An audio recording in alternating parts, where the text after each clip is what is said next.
Welcome to today's first conference with the Iowa Hawkeyes, and we're joined by Luca Garza, Jordan Bohannon, and Joe Wieskamp, and we will take your questions. Remember, please, that you help everybody if you track down your microphone, have your question ready to go. Once a question's being answered, just get one of our very capable assistants to get your microphone ready for the next question and address your question to the players specifically so that we can electronically keep up with what's going on.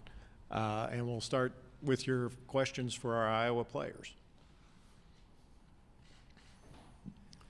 Jordan, just in the second half there, we talked yesterday about the shooting. To have that out of the gate, how important is that against a team like Tennessee?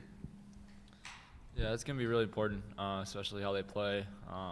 Another team that different, unique style they play. Really run the court, so we're going to be ready for that. But for us to get going, we're going to need to make our shots to start the game. I think that was big for Cincinnati to start their game last night against us. We weren't hitting shots. They got up on a big run, and it really took everything within us to get back into that game. So it'll make the game a lot easier if we're able to get out there right from the start and hit some shots for sure.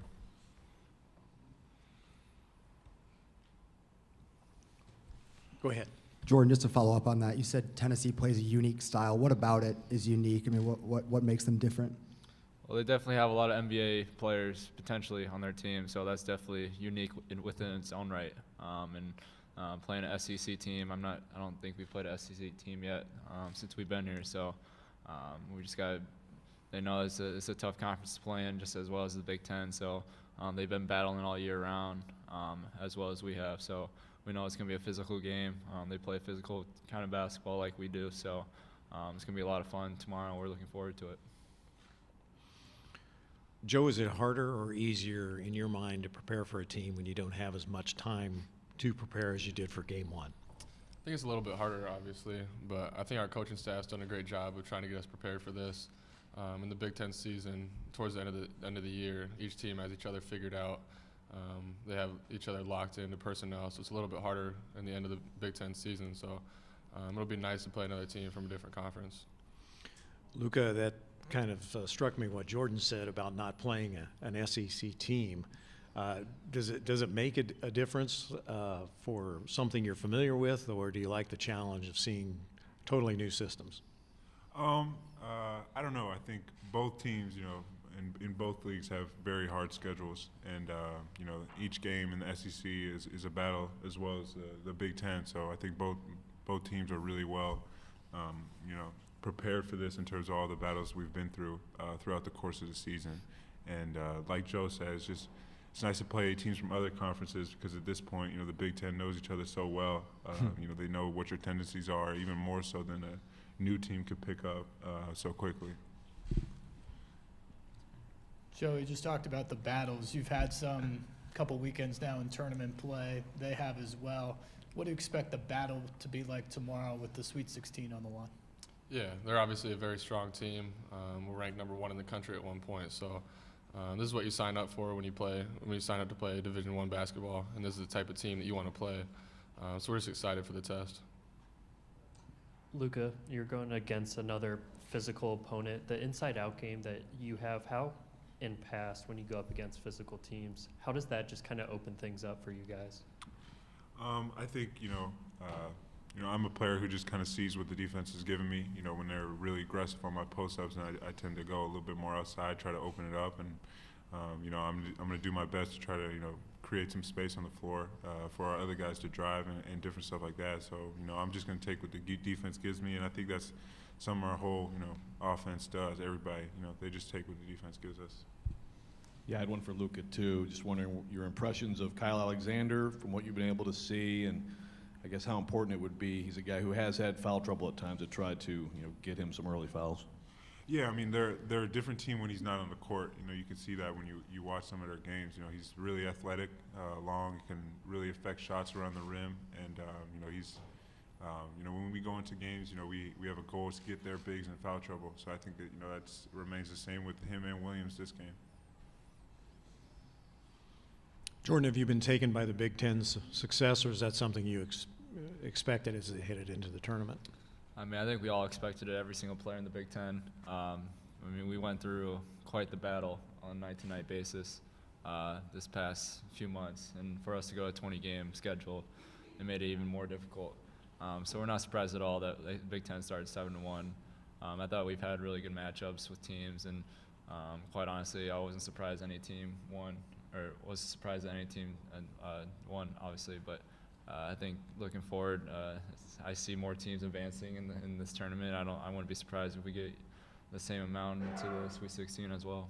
You mentioned matchups. I always think that's interesting as you approach a game.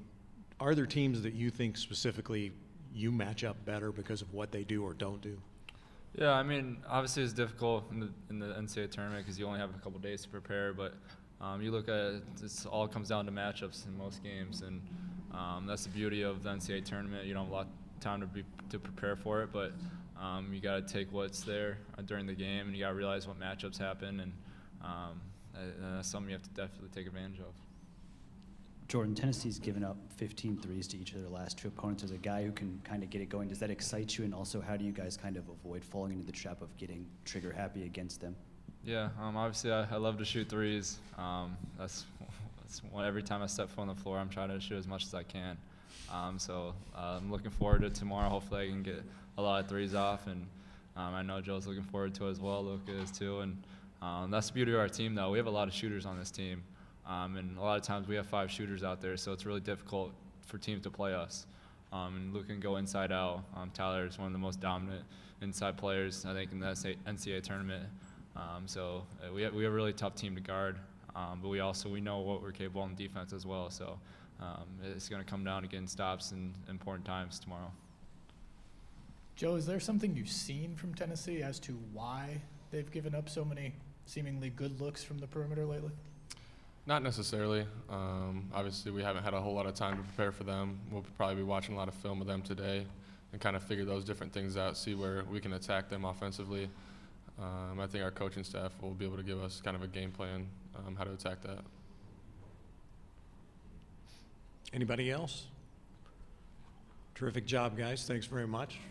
Good luck tomorrow. Coach McCaffrey will be here in a couple of minutes. Thank you.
at length.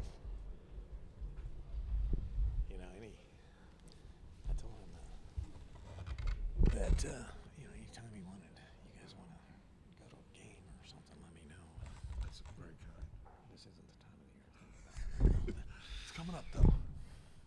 Coach McCaffrey, nice enough to join us. And again, if you just try and have your questions ready to go so that we can keep the pace moving and get everybody's job done. First question. I'll just ask this, Coach. I just ask you, how difficult is it to get enough sleep during a time like this with short turnaround? You're not going to get a lot of sleep, but you got to get some because you got to be fresh. You just jump from one game to the next. Obviously, the assistant coach responsible for that team has been studying them for quite some time. So we were up late last night, but got a little bit of sleep. Back up this morning, had a meeting, breakfast, and then came over here and had a live practice, which is good. Get up and down, get a little sweat going. Have a few more meetings, and then get ready to play.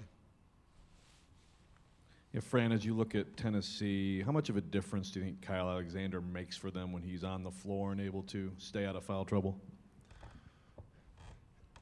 They have great versatility, and obviously he provides, something different with his length and his size. But they can also downshift, go small, and put some big-time weapons out there offensively. You look at matchups in particular, I think that's maybe what you're also thinking about when you look at our big guys versus their big guys. Here's a 6'11" guy with length and the ability to defend, our scoring post players. But it'll be a constant situation where we're both pushing different buttons with different lineups and looking for different things. Coach, when you come off a half shooting 65% like you did in the second, having another game, 2 days later on that short rest, does it make it easier to kind of ride the confidence for your shooters? Well, I hope so. We've had an interesting season in that respect. There's times when our offense has really been clicking, and there's times when we've been off. The last game we played before yesterday, we shot 1 for 16 from 3. And then yesterday we make 11. I look at our team and say we've got good three-point shooters, but I think you have to be able to establish that you can throw it inside and score, drive and kick, drive and finish, drive, get to the free throw line, throw it inside, get to the free throw line. Over the course of your entire body of work, you've got to be able to do all those things. To beat a team that's won 30 games, you better be able to do all those things, or at least attempt to do all those things to beat them. Fran, off of that, Tennessee has allowed 15 threes in each of their last 2 games. As a coach, how do you kind of balance taking advantage of that while also trying to avoid guys settling for too many shots? I think that's something you probably deal with every game, especially when you have multiple three-point shooters like we do. At what point do you settle? At what point do you work the ball? And you're hoping every game that your guys truly understand the difference as it relates to time and score. What defense are they in? I think Colgate's a team that probably shoots a lot of threes anyway, and so are we. But we also have won a number of games where we just hammer that thing inside. So we just hope that our guys make the proper decisions, and you want them to be confident. Coach Jordan said that he feels like Tennessee is different stylistically than any team you've faced this year. Do you agree with that? And how have all the teams you faced this year prepared you to face them? Well, I think in the Big Ten, every team has a great coach. Every team has really talented players, 3 or 4 of whom expect to play in the NBA. I would say the same for the SEC. So the difference, I think, when you look at Tennessee, they've got tremendous team speed. They're quick, but they also can throw the ball inside. They also have three-point shooting. That's why they have the record that they have. But You know, we feel like you look at Michigan State versus Maryland versus Penn State versus Nebraska. I mean, you go right on through our league. What it does is prepare you for different styles. Some teams play man, some teams mix it a little bit more. Some teams are a little more deliberate, some teams play faster. The one thing about Tennessee is, you know, they can go either way. They can go fast. I mean, you look at the Auburn game and the championship game, and that was as up and down and athletic a game as I've seen in a long time. But they can also play half court. They've got a great coach, and they've got intelligent players that share the ball. I think it's one of the things that's impressed me most about them. They have really good players with big reputations, but everybody seems to put winning above everything else and move the ball. And that's why they're still playing. I know this is an old story for people that follow you every day, but for those of us who are new to Iowa, how do you deal with a player who is also playing another varsity sport at the same time? Well, it's a little bit different because, you know, it's my son, and, you know, obviously you're hoping that he can maximize his opportunity. You would want the same for anybody else. Coach Heller and I have an agreement that we're going to work together and do what makes sense. So we had a window of time after the Big Ten tournament ended where he could play in some games, which he did, and did really well. And then we had it set up.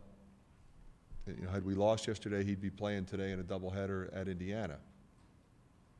Is it too much? I don't think so. It's what he's always done. He's always gone from one sport to the other. He's thrilled to have the opportunity to play for our baseball team, has tremendous respect for Coach Heller and his teammates. He grew up playing baseball with a good number of those guys, either played with them or against them. And, you know, I think as long as we can manage it while at the same time managing the academic side of it, he's an academic all Big Ten, so he's handling that part of it. We'll keep doing it that way. It kind of brings up one of the quandaries that parents have as their kids grow up. And so many times you'll have even high school coaches that want them to specialize. I think I know what your belief is on this after that answer, but what do you think non-son would do as he grows up, and whether he can play 2, 3, 4 sports? It's interesting because you're so right. When you look at a lot of high school coaches just won't allow it anymore.